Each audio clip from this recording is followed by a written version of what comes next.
Hello friends, welcome to Sunny Singh education channel.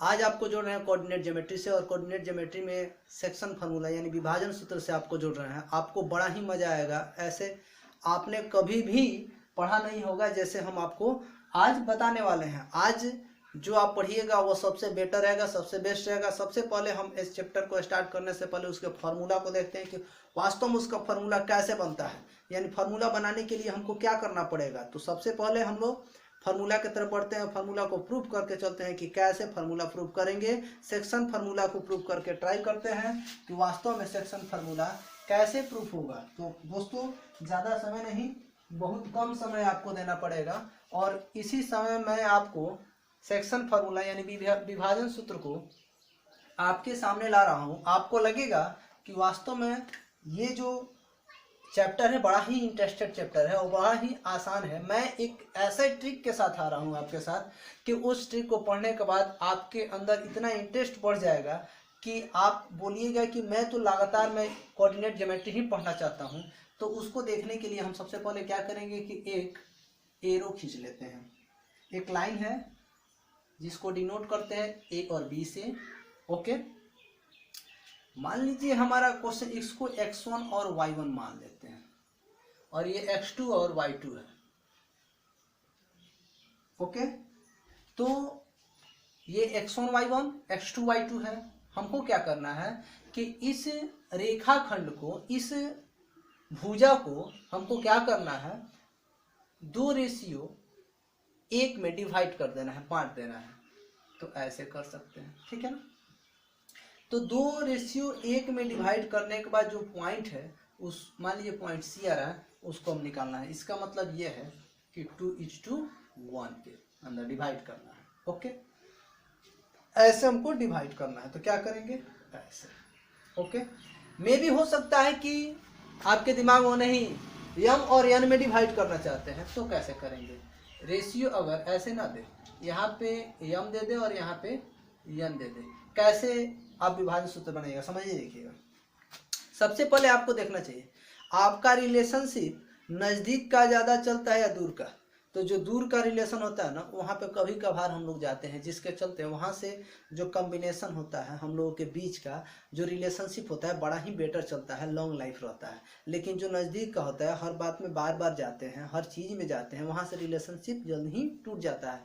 उसी relationship को लेकर के मैं आपको इस क्वेश्चन को डायरेक्टली प्रूव कर देता हूँ। रिलेशनशिप कैसे बनाना है, ये दूर का रिलेशनशिप बनता है तो बेटर होता है। तो मान लीजिए हमको सेक्शन फार्मूला के अंडर में हमको x का मान निकालना है। x का मान कितना होगा, तो क्या करेंगे, सबसे पहले हम फार्मूला लेके चलते हैं यम से, यहाँ से लेके चलते हैं। तो यम हम लिख दिए, यम मल्टीप्लाई। अच्छा, इससे दूर का रिलेशन बताइए, x का निकालना है, तो x1 होगा या x2 होगा। देखिएगा यहाँ से रूल, ये मिड है हमारा, यम के नजदीक वाला x1 है या x2 है। तो देखिएगा, इसी सेक्शन में x1 आता है, y1 आता है, और ये दूसरे सेक्शन में जाकर x2 y2 होता है। तो जरूरी होगा कि जो यम का रिलेशनशिप होगा वह दूर किससे होगा, b पॉइंट से, और नजदीक किससे है, a पॉइंट से। समझ रहे हैं ना। तो हमको सबसे पहले दूर का रिलेशन बेटर होता है, तो दूर का रिलेशन लेके चलते हैं। तो यम का संबंध किससे दिखाएंगे, x2 से। तो यम मल्टीप्लाई x2 प्लस छोड़िए, चलिए अब देखिए, n का रिलेशनशिप नजदीक किससे होगा, x2 से, लेकिन दूर किससे होगा, x1 से होगा। तो हम क्या करेंगे, क्या x2 के पास जाएंगे x1 के पास। तो मेरा मेथड यह कहता है कि दूर का रिलेशन जो होता है वो बड़ा ही बेटर होता है, इसलिए हम बेटर को लेकर चलेंगे। तो n का रिलेशनशिप इस x1 से कर देंगे। तो n मल्टीप्लाई x1 रिलेशनशिप बन गया। जब भी जाना होगा ना, तो m जाएगा किसके पास, x2 के। यम का रिलेशनशिप x2 से है, यन का रिलेशनशिप x1 से। किसी के यहाँ कोई फंक्शन पड़ेगा तो ये क्या हो जाएंगे, सभी एक जगह इकट्ठा पड़े। क्यों, इसका रिलेशनशिप इससे और इसका रिलेशनशिप इससे बन चुका है। तो टोटल रिश्तेदार हुए ना जी। तो जब रिश्तेदार हुए तो दोनों क्या हो जाएंगे, जब भी कोई फंक्शन पड़ेगा तो जुड़ जाएंगे। तो हमने क्या कर दिया, इनके फंक्शन को जोड़ दिया, फंक्शन पड़ गया, ठीक है। दूरी दोनों का क्या हो जाएगा, जुट जाएगा। वो भी इधर से आएंगे, यहाँ पे अगर फंक्शन पड़े तो ये भी इधर से आएंगे, ये भी इधर से आएंगे, तो दोनों क्या हो जाएंगे, जुट जाएंगे। तो m प्लस n हो गया आपका फार्मूला। ओके, तो x का अगर सेक्शन फार्मूला देखना चाहते हैं, केवल x का मान निकलना है, तो mx2 plus nx1 by m plus n हो जाएगा। लेकिन वही y का फार्मूला निकालना चाहते हैं, तो y का फार्मूला क्या होगा, तो चलिए इसको भी देख लेते हैं कि y का फार्मूला कहता क्या है। तो देखिए उसको भी देखते हैं। वही चीज है, यम का रिलेशनशिप दूर कौन है, y2 है, तो क्या हो जाएगा यम y2 प्लस यन का रिलेशनशिप दूर कौन है, y1 है, तो n y1 by m plus n. Okay, अगर हमको सेक्शन फार्मूला की बात किया जाए, यानी विभाजन सूत्र की बात किया जाए, तो x का फार्मूला देखने जाते हैं, तो x का फार्मूला कहता है m x2 plus n x1 by m plus n. y का अगर y का मान निकालना है हमको, तो y का फार्मूला लगाएंगे तो क्या हो जाएगा m y2 plus n y1 by m plus 1। ये हो गया एक फार्मूला। लेकिन यदि वही हमको दूसरा फार्मूला निकालना हो तो क्या करेंगे, ठीक है, तो कोई बात नहीं है। अगर हमको ये रेशियो मध्य बिंदु का निशान निकालना है, मिड पॉइंट,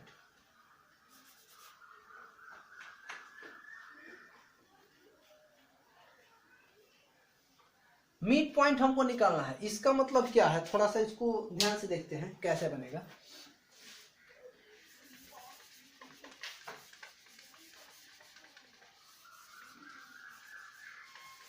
रेशियो अलग अलग था तो कोई बात नहीं, सेम रेशियो हो जाए, 1:1 दे दे। रेशियो में क्या हो जाए 1:1, यानी बीच में ही होगा, तो 1:1 हो गया। तो कैसे इसको सॉल्व करेंगे, यानी 1:1 हो जाएगा। तो कैसे सॉल्व करेंगे, मध्य बिंदु का निशांक है, यानी m इक्वल टू 1 और n इक्वल टू 1 हो जाएगा। x का फॉर्मूला निकालना है, यही मध्य बिंदु का निशान। इस पर बैठा के दिखाते हैं कि इसमें अगर इसके वैल्यू को रखते हैं तो कैसे निकलता है। तो m इक्वल टू 1 है, तो जहाँ m है वहां पे 1 लिख दीजिए, यहाँ पे भी 1 m है तो 1 लिख दिया। ओके, यहाँ पे n है, उसके जगह पर भी क्या लिखेंगे 1, क्योंकि रेशियो सेम है। तो क्या हो जाएगा फार्मूला, x1 जा x2 से 1 मल्टीप्लाई करें तो x2, x1 से 1 मल्टीप्लाई करेंगे तो x1 बाई 112 हो जाएगा। ओके, वही इसमें अगर हम लोग देखते हैं तो वही रेशियो वही हो जाएगा, 1 मल्टीप्लाई y2 प्लस n का मान भी 1 है, तो 1 मल्टीप्लाई y1 बाई 1 प्लस 1, यानी y2 प्लस y1 बाई 2। इस तरह से हमने फार्मूला को प्रूव कर लिया कि मध्य बिंदु का जहां तक सवाल रहेगा वहां पे अगर हमको क्वेश्चन को सॉल्व करना है तो क्या करेंगे, तो उसके लिए सॉल्व करने के लिए फार्मूला हो जाएगा x, अगर x का हमको वैल्यू निकालना है तो x2 plus x1 by 2, y का वैल्यू निकालना है तो y2 प्लस y1 बाई 2। यहाँ से हम लोग क्या किए, फार्मूला को प्रूव कर लिए। और हम लोग डायरेक्टली क्वेश्चन पे चलते हैं। डायरेक्टली क्वेश्चन में क्या कहता है, हमने सबसे फर्स्ट ही चैप्टर में आपको फार्मूला लिखा दिया था, और मुझे लग रहा था कि जैसे जैसे चैप्टर आएगा वैसे वैसे फार्मूला को प्रूव करते चले जाएंगे, जिससे बच्चों को समझने में मजा आएगा, यानी इंटरेस्ट पैदा होगा। तो हम लोग को चैप्टर डायरेक्टली चलना है। डायरेक्टली चैप्टर में क्या दिया हुआ है, तो 7.2 का फर्स्ट नंबर क्वेश्चन देखते हैं। एकदम आसान, चुटकी में सॉल्व कर लीजिएगा आप। कहिएगा कैसे, तो हमने क्या किया, ऐसे लिख दिया, डिनोट कर दिया ए और बी से, और उसके बाद हमने क्या किया, क्वेश्चन को पढ़ते हैं। उस बिंदु के निर्देशांक ज्ञात कीजिए जो बिंदु -1 और 7, यानी -1 और 7 दिया हुआ है, एंड सेकेंड पॉइंट दिया है 4 और -3, या ए ऑर्डिनेट -1 7 और बी ऑर्डिनेट 4 और -3 है, को मिलाने वाली रेखाखंड को 2:3 के अनुपात में विभाजित करता है। यानी अगर इसमें कोई पॉइंट है सी, तो ये जो डिवाइड सेक्शन है वह 2:3 में डिवाइड हो जाएगा। तो हमको क्या करना है, उस पॉइंट को नोट करना है, उस पॉइंट को निकाल के सामने ला देना है, यानी सी का मान निकाल करके सामने लाना है कि वास्तव में सी का मान क्या होगा। तो सी का मान निकालने के लिए हमारे पास बड़ा ही बेटर फार्मूला है। कैसे, उसको देखते हैं।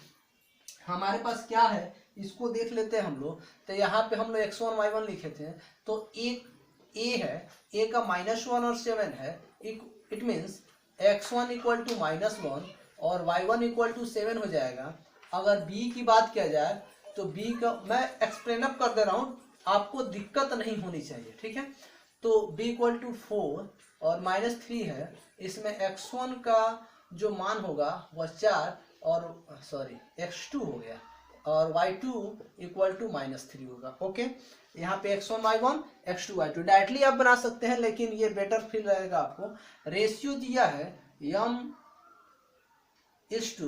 इक्वल टू 2:3, इट मीन्स होगा क्या, m इक्वल टू 2 और n इक्वल टू 3, फर्स्ट वाला m का मान, सेकेंड वाला n का मान, ठीक है। प्रश्न से देखते हैं, प्रश्न से मतलब फ्रॉम क्वेश्चन। कैसे सॉल्व करते हैं इसको, सॉल्व करके तो देख लेते हैं, बड़ा ही इजी है। कैसे, इसको देखते हैं हम लोग। अगर x का हमको मान निकालनी है तो कैसे निकालेंगे, तो हमने फॉर्मूला पढ़ा है m(x2) प्लस, यानी बीच में मल्टीप्लाई रहेगा, n(x1) by m plus n। Okay, हम लोग निकाल के देखते हैं। तो यहाँ से कैसे मान निकलेगा, यहाँ से देखिए, m इक्वल टू 2, तो 2 मल्टीप्लाई x2 4 हो जाएगा, प्लस n का मान 3 हो जाएगा, मल्टीप्लाई x1 का मान हमारा -1 है। दो चिन्ह अगर लगातार हो तो जो बाद वाले हैं उसको ब्रैकेट में कर देते हैं, बाई m प्लस n, यानी दोनों को ऐड कर देंगे, 2 + 3। m का मान है m के जगह पर, n का मान है n के जगह पर। ओके, 4 2 जा 8, 4 दूनी 8 होता है, प्लस माइनस यहाँ पे माइनस कर देते हैं, डायरेक्टली माइनस करते हैं तो बेटर होगा। 3 1 जा 3, यानी 3 एकम 3, 3 2 5, यहाँ पे 8 में से 3 यानी 8 लेस देन 3 इक्वल टू 5/5, काट देंगे, 1 हो जाएगा। हुआ ना जी, कितना मान हुआ इसका, x का वैल्यू हमारा 1 आ गया। चलिए अब हम लोग क्या करते हैं, y का वैल्यू निकालते हैं। y का वैल्यू निकालने के लिए हम क्या करेंगे, बड़ा ही बेटर फार्मूला है, वही चीज है, केवल m(y2) plus n y1 by m plus n होगा। m का मान हमारा क्या है, m का वैल्यू है 2 मल्टीप्लाई y2 का वैल्यू है -3 प्लस n का वैल्यू है 3 मल्टीप्लाई y1 का वैल्यू है 7 बाई m प्लस n, 2 + 3, 3 2 जा 6, 3 दूनी 6, माइनस है तो माइनस, प्लस है तो प्लस, 3 7 जा 21, यानी 7 3 का 21 बाई 2 3 5। चलिए प्लस और माइनस दोनों हो, यदि माइनस प्लस या माइनस किसी तरह से दोनों हो तो उसके लिए हम क्या करते हैं, लेस करते हैं। तो 21 - 6 इक्वल टू 15, दोनों में ग्रेटर कौन है, तो 21 है, इसके सामने क्या है, प्लस है, तो हम प्लस लिखते हैं, तो प्लस को नहीं लिखते हैं। 5 3 जा 15, यानी y का वैल्यू हमारे पास निकल कर के आ गया 3 और x का वैल्यू हमारे पास निकल कर के आ गया 1। सो इसलिए c का वैल्यू क्या हो जाएगा, xy होता है, कहीं भी इसको ऑर्डिनेट किससे करते हैं, x और y से, तो x इक्वल टू 1 और y इक्वल टू 3 आंसर हो जाएगा आपका। ओके, ये फर्स्ट मेथड है। आप सेकेंड मेथड कैसे डायरेक्टली बना सकते हैं, मैं भी उसको एक ही साथ बना के मैं आपको समझाने का प्रयास करता हूँ, निश्चित रूप से आपको समझ में आ जाएगा। ये अलग अलग निकालनी है, आप ज्वाइंट भी निकाल सकते हैं। ज्वाइंट में कैसे निकालेंगे इसको देखते हैं। देखिए, जब तक क्वेश्चन आपको समझ में नहीं आता है तब तक हमारे पढ़ाने का कोई मतलब नहीं होता है। मैं आपको टीच कर रहा हूँ तो इसका मतलब यह है कि आपको 100% समझ में आनी चाहिए। यदि आपको समझ में आता है इसका मतलब मैं बेटर दे रहा हूँ आपको, तो इसलिए मैं आगे चलता हूँ। फिर हमको क्या निकालना है, सी का, तो हम डायरेक्टली सेक्शन फार्मूला यानी विभाजन सूत्र का यूज करेंगे। विभाजन सूत्र जिसको हम लोग क्या कहते हैं, सेक्शन फार्मूला कहते हैं। डायरेक्टली हम लोग लिखते हैं m(x2) plus n x1 by m plus n comma m y2 plus n y1 by m plus n। Okay, any doubt नहीं है। m का मान कितना है, तो m का मान 2 है, multiply x2 equal to 4, plus है तो प्लस, n का मान 3 है तो 3 मल्टीप्लाई x1 का मान -1 है तो -1, दो चिन्ह लगातार तो बाद वाले को ब्रैकेट में कर देते हैं। नीचे दिया है m प्लस n, इसका मतलब जो रेशियो होता है उसको ऐड कर देते हैं, डायरेक्टली जानिए ना, 2 + 3। ओके, फिर कॉमा, उसी तरह m का मान 2, y का मान हमारे पास y2 है ना, y2 का मान -3 है, दो चिन्ह लाता है तो बाद वाले क्वेश्चन में कर देते हैं, प्लस है तो प्लस, n का मान n equal to 3 multiply y1 का मान कितना है 7 बाई m+1 यानी रेशियो को ऐड कर देते हैं। ओके, डायरेक्टली साथ साथ बना सकते हैं। कैसे बना रहे हैं, 4 2 8 4 2 8 plus minus minus 3 Ekam 3 by 2 3 5 हो जाएगा, 2 3 6 माइनस है तो माइनस, प्लस है तो प्लस, 3 7 जा 21, 3 7 21 बाई ऐड करेंगे 5 हो जाएगा। कहीं दिक्कत नहीं हो रहा है आपको, हमको अनुमान लग रहा है कि आपको दिक्कत नहीं होगा। 8 में से 3 गया 5 बाई 5 हो गया, इसमें से 21 में से 6 को लेस करेंगे 15 बाई 5 हो जाएगा। तो ये 1 और ये 3, इस तरह से आपका आंसर डायरेक्टली ऐसे भी निकाल सकते हैं। मतलब निकालने का एक ही मैथ, कई बनाने का तरीका अनेक, कई तरीकों से आप बना सकते हैं। इसलिए मैं आपको बता दिया हूं ताकि आप जब भी मैथ बनाने बैठ जाएं तो आपके दिमाग में किसी प्रकार का कोई कंफ्यूजन ना रहे कि मुझसे मैथ जो नहीं आ रहा है या मैं जो बना रहा हूं ऐसा नहीं ना है कि रॉन्ग हो जाए। तो नहीं भाई, रॉन्ग इतना जल्दी नहीं होता है। ओके, रॉन्ग जब आप कैलकुलेशन कीजिएगा उसी में कहीं दिक्कत हो जाए तो रॉन्ग हो सकता है, अन्यथा आपका रॉन्ग आंसर नहीं आ सकता है।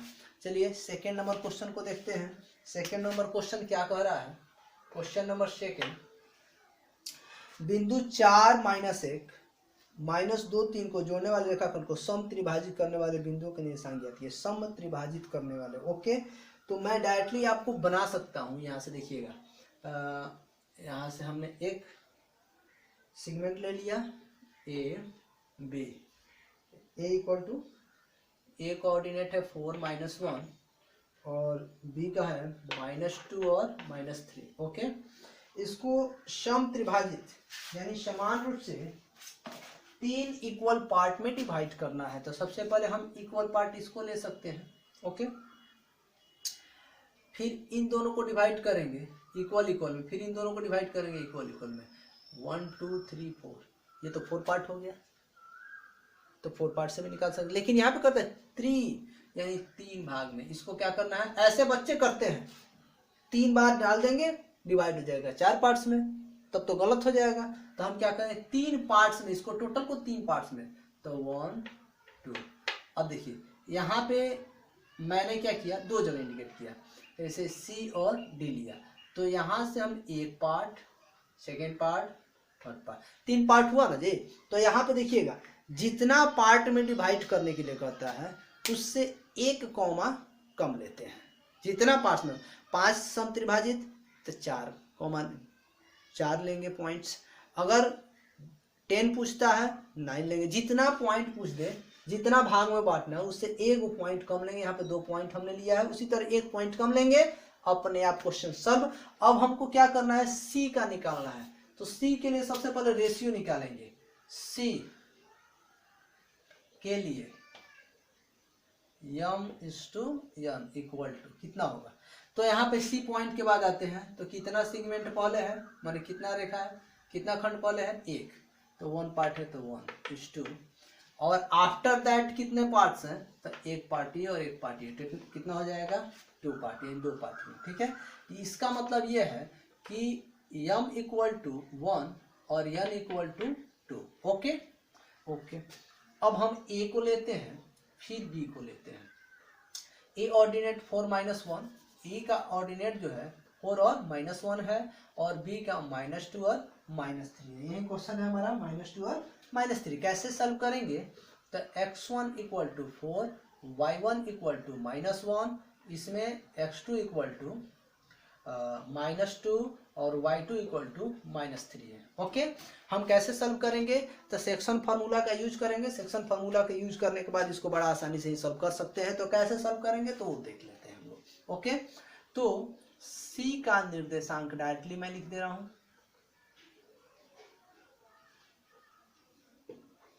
इक्वल टू, सेक्शन फार्मूला क्या है, मतलब विभाजन सूत्र क्या है, तो mx2 + n x1 by m plus n comma my2 plus ny1 by m plus n। Okay, coordinate क्या कहता है देखते हैं। m1 is to 1 multiply x2 का मान -2 है, प्लस n का मान 2 मल्टीप्लाई x1 का वैल्यू कितना है 4 है, बाई m प्लस n यानी 1 प्लस 2, कॉमा फिर m का वैल्यू कितना है 1 है, मल्टीप्लाई y2 और y2 का वैल्यू कितना है -3 है, प्लस n का वैल्यू कितना है 2 है, मल्टीप्लाई y1 का वैल्यू कितना है -1 है। Okay, by m plus n यानी 1 प्लस 2। ओके, कैसे सॉल्व करेंगे, बड़ा ही इजी है वे में, इसको सॉल्व करते हैं। 1 2 जा 2, माइनस से तो माइनस, प्लस से तो प्लस, 2 4 जा 8 बाई 1 2 3, 1 3 जा 3, माइनस से तो माइनस, प्लस माइनस माइनस, 2 1 जा 2 माने 2 एकम 2, 3 एकम 3, 2 एकम 2, माइनस से तो माइनस लिख देंगे, 2 1 3। ओके, कहीं डिफिकल्ट नजर आ रहा है क्या, नहीं ना आ रहा है, आएगा ही नहीं। 8 में से 2 जाएगा 6 हो जाएगा बाई 3, ये -5, दोनों माइनस है तो माइनस ही, माइनस माइनस प्लस का प्रोसेस होता है, तो 3 और 2 5 हो जाएगा बाई 3 डिवाइड 2, इसका मतलब 2 और -5/3 हो गया। यहाँ से हम लोगों ने क्या किया, c का ऑर्डिनेट निकाला, कितना आया 2 और उसके बाद -5/3। हमको क्या करना, हमने 1 को निकाला, उसके बाद हम लोग d पॉइंट पर चलते हैं, तो c के जगह पर हमने क्या लिख दिया d। तो d के पहले कितने पार्ट्स है, तो 1 पार्ट और 1 पार्ट, कितने हो गए 2 पार्ट, तो 2 पहले हो गया, उसके बाद कितने पार्ट है 1 पार्ट है तो 1 पार्ट ये हो गया, इसका मतलब रेशियो होगा 2:1, फार्मूला वहीं रह जाएगा। d का निशान निकालना हमको, कैसे निकालेंगे इसको हम लोग देखते हैं। देखिए थोड़ा सा चेंज किए हैं, उसी तरह आप थोड़ा सा चेंज कीजिएगा और डायरेक्टली आपका आंसर आपके हाथ में, कैसे बनाएंगे इसको देखते हैं हम लोग। ओके, चलिए आगे बढ़ते हम लोग। m इक्वल टू 2, यानी m वैल्यू कितना है, m का वैल्यू कितना है 2 है, मल्टीप्लाई x2 का मान कितना है -2, प्लस प्लस n का वैल्यू कितना है 1 है, मल्टीप्लाई x1 का वैल्यू कितना है 4 by m plus n, m का मान कितना है आपका 1 और प्लस n का मान 2, m का वैल्यू कितना है 2, मल्टीप्लाई y2 का वैल्यू कितना है -3, प्लस प्लस n का वैल्यू कितना है 1 और y1 का वैल्यू कितना है -1 by 2 plus 1 plus 2, sorry 2 plus 1 होगा।